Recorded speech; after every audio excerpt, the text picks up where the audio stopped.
Hello everyone, आप सबका हमारे यूट्यूब चैनल मिनरल्स अकेडमी पर स्वागत है। फ्रेंड्स, आज हम क्लास 10वीं के सामाजिक विज्ञान में टॉप 15 इम्पोर्टेंट क्वेश्चन को पढ़ेंगे जो आगामी बोर्ड एग्जाम 2023 के लिए बेहद इम्पोर्टेंट है। देखिए, लड़के और लड़कियां सामाजिक विज्ञान के सब्जेक्ट से बहुत डरते हैं। क्लास 10वीं के लड़के और लड़कियां सामाजिक विज्ञान के विषय से बहुत ज़्यादा डरते हैं कि सामाजिक विज्ञान में हम कैसे अच्छा से अच्छा मार्क्स लाएं। तो देखिए फ्रेंड्स, टारगेट अब 70 का 70 लेकर चला जाएगा। सामाजिक विज्ञान में भी अब 70 में से 70 आएंगे। कुछ इम्पोर्टेंट क्वेश्चनों को पढ़ लें जिसके द्वारा आप आसानी से सामाजिक विज्ञान में भी 70 में 70 के करीब या 70 मार्क्स ला सकते हैं। तो ये हमारा पार्ट पहला वीडियो है जो इम्पोर्टेंट क्वेश्चन का है। इसमें मात्र 2 से 3 वीडियो और बनेगा, जिसको केवल आप पढ़ लें तो सामाजिक विज्ञान में आपके बहुत अच्छे मार्क्स आ सकते हैं, जिससे आपका अच्छा परसेंटेज बन जाए। ठीक है, तो आइए हम इन इम्पोर्टेंट क्वेश्चन को देखते हैं जो आगामी बोर्ड एग्जाम के लिए बहुत ही इम्पोर्टेंट है। तो आइए देखते हैं। पहला है, असहयोग आंदोलन कब और क्यों वापस लिया गया। देखिए, असहयोग आंदोलन महात्मा गांधी जी द्वारा चलाया गया था और यह 1922 में वापस लिया गया था। और क्यों वापस लिया गया? एक जगह है गोरखपुर जिले में चौरी चौरा, जहां पर स्थानीय लोगों के द्वारा जेल में आग लगा दी गई, जिससे जेल के पुलिसकर्मी ज़्यादा ही घायल हो गए और कुछ मर भी गए। इसको देखकर महात्मा गांधी नाराज हो गए और उन्होंने अपना असहयोग आंदोलन वापस ले लिया। यह क्वेश्चन एग्जाम की दृष्टि से बेहद ही इम्पोर्टेंट है। इसको जरूर आप याद कर लेंगे गाइड के माध्यम से। किसी भी गाइड के माध्यम से आप जरूर याद कर लें। मैं आपको केवल इम्पोर्टेंट क्वेश्चन इस वीडियो में बताऊंगा। अगर आप कहेंगे इसका सॉल्यूशन भी बनाइए तो मैं अलग से और रेगुलर आप लोगों को सामाजिक विज्ञान में भी अलग से हर एक क्वेश्चन का आंसर के साथ वीडियो बना दूंगा। ठीक है, तो असहयोग आंदोलन कब और क्यों वापस लिया गया, इसको आप पढ़ लेंगे। यह आने की 90% संभावना है। दूसरा क्वेश्चन है, ये देखते हैं। करण नमक सत्याग्रह क्यों प्रारंभ किया गया था, उसका संक्षिप्त विवरण दीजिए। देखिए, यह पूछा हुआ क्वेश्चन है 6 नंबर का। ठीक है, अब देखिए, यह महात्मा गांधी जी द्वारा चलाया गया था। अंग्रेजों में एक लॉर्ड इरविन था जो नमक पर भी कर लगा दिया था। तो गांधी जी ने कुछ सहयोगियों के साथ साबरमती से दांडी तक एक आंदोलन चलाया कि नमक पर कर को क्या किया जाए, समाप्त किया जाए। इसको भी आप जरूर पढ़ लेंगे, यह भी इम्पोर्टेंट है। ठीक है, अब तीसरा देखिए, पूना पैक्ट पर किसके हस्ताक्षर हुए, उसकी 2 शर्तें लिखिए। देखिए, पूना पैक्ट पर इसको आप पढ़ लेंगे, यह पूछ सकता है एग्जाम में। पूना पैक्ट पर महात्मा गांधी और डॉक्टर भीमराव अंबेडकर के हस्ताक्षर हुए। उनकी 2 शर्तें थी। अंबेडकर की 2 शर्तें थी कि जो चुनाव होते हैं उसमें दलितों को भी मौका दिया जाए और विधानसभा और केंद्र में जो चुनाव होता है लोकसभा, उसमें भी इन लोगों को मौका दिया जाए। तो पूना पैक्ट किनके हस्ताक्षर हुए? महात्मा गांधी और डॉक्टर भीमराव अंबेडकर। इसको आप गाइड के माध्यम से बेहतर तैयारी कर लेंगे। ठीक है, आइए देखते हैं अगला क्वेश्चन। जर्मनी का एकीकरण कब और कैसे हुआ? यह भी क्वेश्चन इंपॉर्टेंट है और एग्जाम में पूछा गया है। इसको भी आप तैयारी कर लेंगे। अगला कह रहा है, महामंदी का क्या आशय है, इसके मुख्य 2 कारण बताइए तथा इसके 2 प्रभाव भी लिखिए। यह दीर्घ उत्तरी प्रश्न है। ये 6 नंबर का पूछा हुआ क्वेश्चन है और यह वेरी मोस्ट इम्पोर्टेंट है, वेरी इंपॉर्टेंट है। देखिए, महामंदी, मंदी आप जानते ही हैं, कोई आप बिजनेस कर रहा हो, उसका बिक्री ना हो तो मंदी कहलाएगा। तो यही महामंदी भी मंदी से रिलेटेड क्वेश्चन है। ये पूछा गया क्वेश्चन है।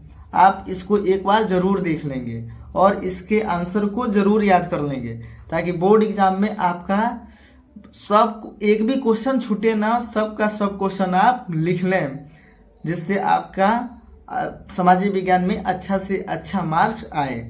6वां क्वेश्चन को देखिए, कह रहा है 3 राज्यों के नाम बताइए जहां काली मृदा पाई जाती है, इस पर मुख्य रूप से कौन सी फसल उगाई जाती है। देखिए काली मृदा का मतलब होता है काली मिट्टी, ठीक है। तो 3 राज्य आप याद कर लीजिए, मैं बता दे रहा हूं। एक है महाराष्ट्र और दूसरा लिख लीजिए मध्य प्रदेश और तीसरा लिख लीजिए छत्तीसगढ़, ठीक है।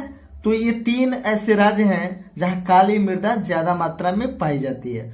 और इस पर कौन सी फसल उगाई जाती है ये भी पूछ सकता है। तो इस पर मुख्य रूप से कपास की फसल उगाई जाती है, ठीक है फ्रेंड्स। वीडियो को अंत तक जरूर देखें ताकि आप जो भी इम्पोर्टेंट क्वेश्चन लिए हैं हम उसको आसानी से याद कर सकें अपने गाइड के माध्यम से। इसके आंसर को जरूर याद करें जो आगामी बोर्ड एग्जाम 2023 के लिए बहुत ही इम्पोर्टेंट है, ठीक है। अगला देखिए, कह रहा है मृदा अपरदन पर एक संक्षिप्त टिप्पणी दीजिए। मृदा अपरदन का मतलब होता है मिट्टी का कटाव। जैसे मिट्टी का कटाव दिन प्रतिदिन होता जा रहा है, इसका अपरदन पर एक संक्षिप्त आपको टिप्पणी देना है। तो इस पर आप टिप्पणी देख लेंगे और इसको भी याद कर लेंगे, ठीक है। अगला क्वेश्चन कह रहा है पहाड़ी क्षेत्रों में मृदा अपरदन की रोकथाम के लिए क्या कदम उठाने चाहिए। देखिए पहाड़ी क्षेत्रों में मृदा अपरदन ज्यादा होता है, तो उसके रोकथाम के लिए क्या कदम उठाने चाहिए। तो रोकथाम मतलब रोकने के लिए क्या कदम उठाने चाहिए। तो देखिए रोकथाम के लिए हमें निम्न कदम उठाने चाहिए।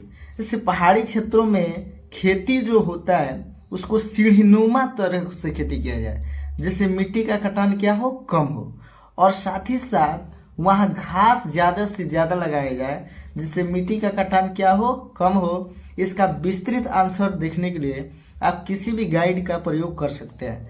गाइड के माध्यम से भी आप तैयारी आसानी से कर सकते हैं। तो प्लीज आप जो भी मैं क्वेश्चन बता रहा हूँ उसका आंसर गाइड के माध्यम से खोजकर अच्छे से याद कर लें, ठीक है, ताकि अब सामाजिक विज्ञान में भी 70 में आसानी से 70 मार्क्स लाया जा सके, ठीक है। अब अगला क्वेश्चन देखिए, यह इंपॉर्टेंट है, इसको देख लीजिएगा। अब कह रहा है 9वां क्वेश्चन, मृदा अपरदन से क्या अभिप्राय है। मृदा अपरदन के लिए उत्तरदायी कारणों का वर्णन कीजिए। देखिए अभी मृदा अपरदन की बात चल रही थी। मृदा अपरदन मतलब भूमि की कटाव, इससे क्या अभिप्राय है। तो इससे बहुत नुकसानदायक है, बहुत ही ज्यादा नुकसानदायक है। मृदा जब अपरदन होता है तो वहाँ की मिट्टी में जो गुण होता है वो धीरे धीरे खत्म होने लगता है। इसका डिटेल में अगर आप देखना चाहते हैं और इसके क्या कारण है, कारण भी आप जरूर देखें। इसका डिटेल में आप किसी भी गाइड के माध्यम से आसानी से याद कर लेंगे, ताकि यह क्वेश्चन एग्जाम में जब भी पूछे तो आप उसको पूरा सही तरीके से आंसर लिख सकें, ठीक है। इसमें कम से कम आपको 6 नंबर का पूछ रहा है तो कम से कम 5 पेज लिखना जरूरी है, तभी जाके आपको 6 नंबर मिल पाएगा। अन्यथा कहेंगे कि पूरा लिखे थे, नंबर नहीं मिल पाया, ठीक है। तो इसके बारे में डिटेल से आप किसी गाइड से पढ़ लेंगे और कहेंगे हमको तो मैं आप लोगों को खुद इसका सॉल्यूशन का भी वीडियो बना दूंगा, ठीक है। अगला क्वेश्चन देखिए, कह रहा जैव विविधता क्या है, मानव जीवन में इसकी क्या महत्व, मानव जीवन में इसकी महत्व का वर्णन कीजिए। तो इसको भी आप देख लेंगे किसी भी गाइड के माध्यम से। अगला क्वेश्चन है, ये सारे के सारे इंपोर्टेंट क्वेश्चन लिए गए हैं, सबको जरूर देखिएगा। अगला है चिपको आंदोलन क्या है, इसको वेरी इंपॉर्टेंट लिखिए। यह आगामी बोर्ड एग्जाम 2023 के लिए इंपॉर्टेंट है, इसको भी आप तैयार कर लेंगे। अब कह रहा है 12वां क्वेश्चन, जल दुर्बलता क्या है, इसके 3 मुख्य कारण बताइए। जल दुर्बलता, जल की कमी क्या है, इसके 3 आपको कारण बताना है। औद्योगिकीकरण है, फिर बढ़ती जनसंख्या है, निजी नलकूप है, ये जल दुर्बलता के प्रमुख कारण है। तो इसको भी आप जरूर देखें, जो ये भी क्या है, इम्पोर्टेंट है। ठीक है, ये 3 नंबर में पूछा हुआ क्वेश्चन है। आगे देखिए, भारतीय कृषि की कोई 3 विशेषताएं लिखिए। इसको वेरी इंपॉर्टेंट लिखिए, भारतीय कृषि की 3 विशेषताएं लिखना है। तो भारतीय कृषि की 3 विशेषताएं को डिटेल में देखने के लिए आप किसी भी गाइड का प्रयोग करके देखकर उसको जल्द से जल्द याद करें। ठीक है, अगला क्वेश्चन कह रहा है, ऊर्जा के गैर परंपरागत स्रोत किसे कहते हैं? भारत में सौर ऊर्जा का भविष्य कैसा है? 6 नंबर में पूछा हुआ क्वेश्चन है। तो यह जो क्वेश्चन है इसको भी जरूर याद करिए। यह जो क्वेश्चन है आगामी 2023 बोर्ड के एग्जाम से बहुत ही महत्वपूर्ण है। ये बहुत ही इम्पोर्टेंट क्वेश्चन है, इसको जरूर आप पढ़ें किसी भी गाइड के माध्यम से। ठीक है, अब कह रहा है कि अगला क्वेश्चन, भारत में विदेशी व्यापार की 3 विशेषताओं की व्याख्या कीजिए। तो विदेशी व्यापार होता रहता है भारत में, हमारे देश में विदेशों से भी व्यापार हमेशा होता रहता है। तो इसकी 3 विशेषताओं की व्याख्या करना है और यह क्वेश्चन 6 नंबर में पूछा हुआ है। तो कम से कम इस क्वेश्चन का आप 4 से 5 पेज में जरूर लिखें, जिससे आपको 6 अंक में से 6 अंक टोटल मिल जाए। तो आज के लिए बस इतना ही, यह रहा हमारा आज का इम्पोर्टेंट क्वेश्चन। ठीक है, तो आप इस इम्पोर्टेंट क्वेश्चन जो भी मैं कराया हूँ सबको जरूर तैयार करें, जिससे आपका जो टारगेट है 70 में 70 लाने का वो अवश्य पूरा हो जाए। ठीक है, तो बस फ्रेंड्स आज के लिए इतना ही। अगर हमारी वीडियो पर नए हैं तो प्लीज़ चैनल को लाइक, शेयर एंड सब्सक्राइब करना न भूलें। Thank you.